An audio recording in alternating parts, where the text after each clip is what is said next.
Ali Hasan Osama viral topic নিয়ে কথা বলে। আমরা আমাদের শরীরের ব্যথা হলে ব্যথার যেই জায়গায় আমরা মলম লাগাই সেই জায়গায় এই হাসান ওসামাকে নিয়ে সবচেয়ে সমালোচনা বেশি। আলিয়া অঙ্গনের জামাত ইসলামের বড় বক্তা ডক্টর আবুল কালাম আজাদ বাসার, তো সে যখন এভাবে দোষ ধরতে থাকলো তখন কওমি অঙ্গন থেকে দাঁড়িয়ে গেলে মুফতি আলী হাসান ওসামা এক পথে সুযোগ নেই যে আমাদের বড়রা অন্যায় করলে এটাও হ্যাকমত, বড়রা দালালি করলে এটাও হ্যাকমত, আমাদের বড়রা অন্যায়ের প্রতিবাদ না করলে এটাও হ্যাকমত, এটা সবচেয়ে বড় গুমরাহি। তখন কওমি অঙ্গন থেকে দাঁড়িয়ে গেলে মুফতি আলী হাসান ওসামা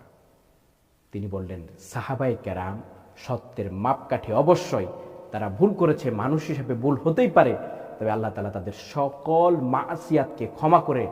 রিদওয়ানাল্লাহু আলাইহিম আজমাইন আখ্যা দিয়েছেন, রাদিয়াল্লাহু আনহুম ওয়া রাদু আনহু বলেছেন। তো সাহাবায়ে কেরাম সত্যের মাপকাঠি, এটা তিনি